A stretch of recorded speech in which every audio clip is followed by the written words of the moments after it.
साधू संतांसाठी जागा करण्याचं काम आम्ही करत आहोत। तपोवनातील वृक्षतोडीच्या प्रश्नावर मंत्री गिरीश महाजनांची प्रतिक्रिया। कुंभमेळ्यासाठी अजून 1.5 वर्ष आहे, तोपर्यंत सगळी कामं होतील, महाजनांचं आश्वासन। मुंबईमध्ये तब्बल 11 लाख दुबार मतदारांची नोंद। ज्योती गायकवाडांची प्रतिक्रिया। 11 लाख दुबार मतदार कुणासाठी? ज्योती गायकवाड यांचा सवाल। जागतिक बाजारात भारताचा रुपया हा निच्चांकी पातळीवर। रोहित पवारांची टीका। तर जागतिक बाजारामध्ये $1ची किंमत तब्बल 89.61 रुपयांवर। रोहित पवार यांची माहिती। मुंडवा जमीन गैरव्यवहार प्रकरणी शीतल तेजवानीला खारगे समितीची पुन्हा नोटीस। त्यामुळे आता खारगे समितीसमोर तेजवानी पुन्हा हजर राहण्याची शक्यता। नीरव मोदीच्या महागड्या गाड्यांचाही लिलाव होणार। ईडीने जप्त केलेल्या गाड्यांच्या लिलावाला विशेष पीएमएलए कोर्टाकडून परवानगी।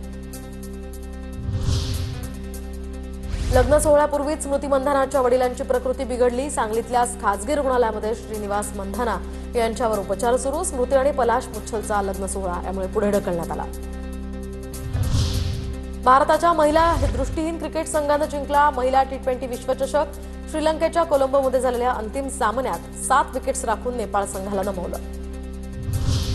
भारताचे नवे सरन्यायाधीश जस्टिस सूर्यकांत यांचा उद्या शपथविधी। तर Brazil, Bhutan, Kenya, Malaysia, Mauritius, Nepal आणि श्रीलंकेचे मुख्य न्यायाधीश या ठिकाणी उपस्थित राहणार।